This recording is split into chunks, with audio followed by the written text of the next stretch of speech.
ابھی ہمارے پیر بھائی آپ کو کلمہ طیب کی شان میں، کلمے کے بارے میں جو انہوں نے ہمارے پیر و مرشد سے سمجھا ہے وہ آپ کے سامنے پیش کریں گے۔ سب سے پہلے ہمارے پیر بھائی تنویر بھائی قادری آپ کے سامنے پیش کریں گے کلمہ طیب کے بارے میں۔ آپ سبھی لوگ سماعت فرمائیں۔ جلد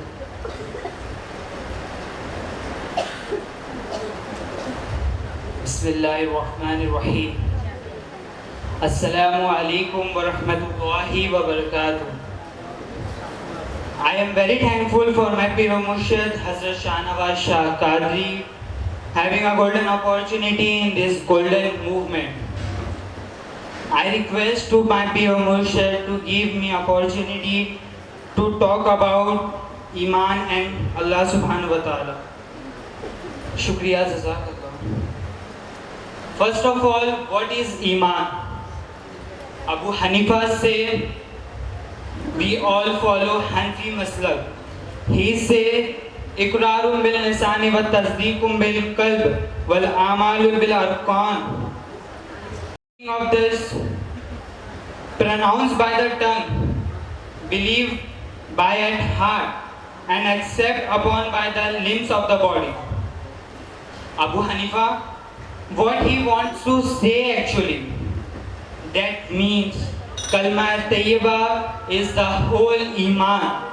La ilaha illallahu Muhammadur Rasulullah sallallahu ta'ala alayhi wa sallam. He said, Kalma Tayyiba we have to understand. After understanding, we have to practice by heart, by qalb. And who will you teach us? Who will you understand what is kalma? There is no other than Pir o Murshid, a guidance, a rahbar. I am very thankful for my Pir o Murshid Hazrat Shahnawaz Shah Qadri, who will teach us, who will give us each and every explanation of Kalma Tayyiba. He save us Iman. He is Kamil Pir o Murshid to guide us to knowledge about Allah and so many things. And I am request to my Pir o Murshid to explain Kalma Tayyiba. Shukriya, Jazakallahu khair. سبحان اللہ، سبحان اللہ، سبحان اللہ۔ ابھی ہمارے پیر بھائی safe بھائی قادری آپ کو کلمہ طیب کے پیغام سے مسرت کریں گے جو انہوں نے ہمارے پیر و مرشد سے سیکھا۔ بسم اللہ الرحمن الرحیم۔ میں میرے پیر و مرشد حضرت سید شاہنواز شاہ قادری اور ان کے تمام اہل و عیال اور یہاں موجود تمام ناظرین کو السلام علیکم ورحمۃ اللہ وبرکاتہ۔ الحمدللہ اللہ نے ہم سب کو ایمان والا بنایا۔ رسول اللہ صلی اللہ تعالیٰ علیہ وسلم کی حدیث مبارک ہے کہ جس کسی نے بھی ایک بار بھی سچے دل سے کلمہ طیبہ پڑھ لیا وہ داخل جنت ہوگا۔ مطلب سچے دل سے کلمہ پڑھے تو داخل جنت۔ اس پہ بھی ایمان کا ہونا بہت ضروری ہے۔ تو آخر یہ ایمان ہے کیا؟ تو حضرت ابو حنیفہ فرماتے ہیں، اقرار باللسان، تصدیق بالقلب و اعمال بالارکان۔ زبان سے اقرار کرنا، دل سے تصدیق کرنا اور پورے اعضاء کے ساتھ اس پر عمل کرنا ہی مکمل ایمان ہے۔ تو ہم زبان سے تو کلمہ پڑھ سکتے ہیں لیکن دل سے اس پر تصدیق کیسے کریں اور اعضاء کے ساتھ اس پر عمل کیسے کریں؟ تو یہ سب کرانے کا صحیح طریقہ پیر و مرشد کے پاس ہوتا ہے۔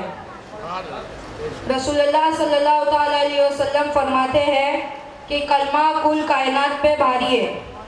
ترازو کے ایک پلڑے میں اگر ہم کلمہ طیبہ کو رکھ دیں، لا الہ الا اللہ محمد رسول اللہ صلی اللہ تعالیٰ علیہ وسلم، اور دوسرے پلڑے میں پوری دنیا کو، پوری کائنات کو رکھ دیں تو کلمہ طیبہ کا پلڑا بھاری نظر آئے گا۔ اور دنیا ہلکی نظر آئے گی۔ کیوں نظر آئیں گی؟ آخر ہے کیا ایسا کلمے میں؟ وہ جاننا ہے تو اس کے لیے کسی کامل پیر و مرشد کا ہونا بہت ضروری ہے۔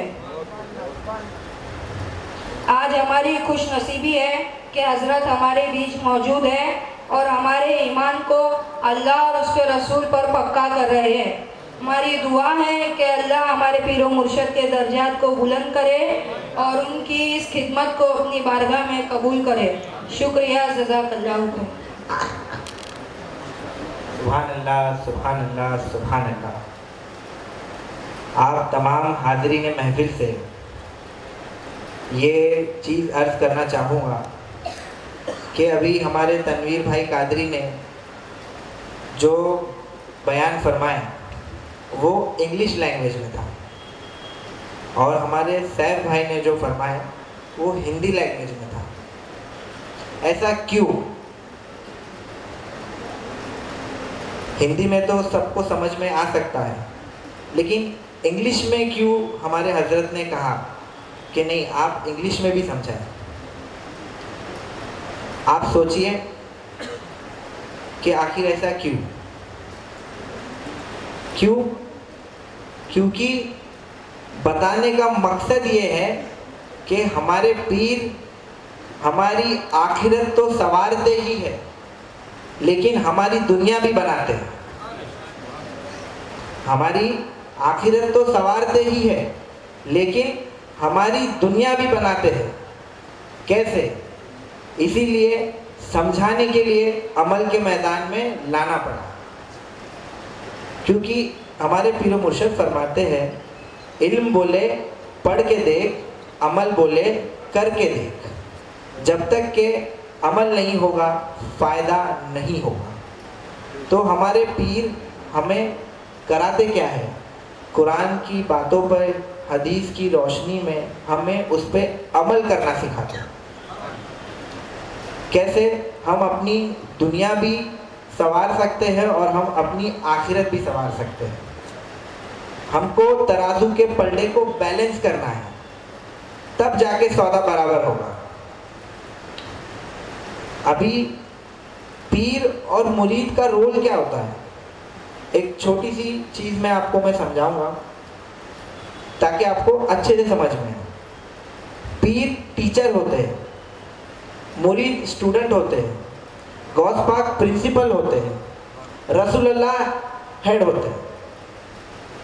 تو جس طریقے سے ہماری دنیاوی تعلیم ہوتی ہے کہ ہم ٹیچر سے سیکھتے ہیں اور ان کے جو پرنسپل ہوتے ہیں وہ ہیڈ ہوتے ہیں، تو وہ غوث پاک ہیں، ٹھیک ہے؟ تو اسی طریقے سے ہماری دنیاوی تعلیم ہمارے سکولز میں ہوتی ہے، اور ہماری دینی تعلیم جو ہمارے پیر کرتے ہیں وہ خانقاہوں میں ہوتی ہے۔ تو ہمارے پیر نے ہم کو بہت ساری چیزیں سکھائے ہیں، سمجھائے ہیں، اور عمل میں ہم کو لائے ہیں۔ یہ الحمدللہ میں شکر ادا کروں گا اللہ سے کہ اللہ نے ہمیں پیر عطا کیے، اور پیر تو عطا کیے ہی، ہمیں کامل پیر عطا کیے۔ کامل پیر کون ہوتے ہیں؟ جو ابھی میں آپ کو ایک دم شارٹ ایگزامپل میں بتاتا ہوں کہ کامل پیر ہوتے کون ہیں؟ جو آپ کی آخرت اور دنیا دونوں سنوار دیں۔ ہم کو جنگل میں جانے کا حکم نہیں دیے کہ آپ اللہ اللہ کر رہے ہیں، نہیں، آپ اس دنیا میں رہتے ہوئے اللہ اللہ کر سکتے ہیں اور اپنی آخرت کو سنوار سکتے ہیں۔ طریقہ وہ پیر سے سیکھنا ہے۔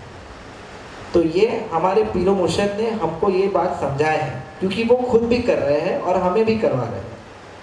اسی لیے ہم بہت خوش نصیب ہیں کہ ہمیں پیر کامل عطا ہوا، الحمدللہ۔